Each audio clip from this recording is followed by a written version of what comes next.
ಚಲಿಸುತ್ತಿದ್ದಂತೆಯೇ ಬೆಂಕಿ ಹೊತ್ತಿಕೊಂಡು ಸ್ಫೋಟಗೊಂಡ electric scooter. ಕೂದಲೆಳೆಯ ಅಂತರದಲ್ಲಿ ಪಾರಾದ ಬಾಲಕ.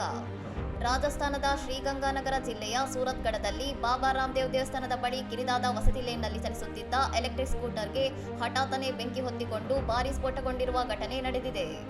ಸ್ಕೂಟರ್ನಿಂದ ಇದ್ದಕ್ಕಿದ್ದಂತೆ ದಟ್ಟವಾದ ಹೊಗೆ ಹಾಗೂ ಬೆಂಕಿ ಕಾಣಿಸಿಕೊಳ್ಳುತ್ತಿದ್ದಂತೆ ಎಚ್ಚೆತ್ತ ಬಾಲಕ ತಕ್ಷಣವೇ ಕೆಳಗೆ ಹಾರಿ ದೂರ ಜಿಗಿದಿದ್ದು ಕೂದಲೆಳೆಯ ಅಂತರದಲ್ಲಿ ಪ್ರಾಣಾಪಾಯದಿಂದ ಪಾರಾಗಿದ್ದಾನೆ.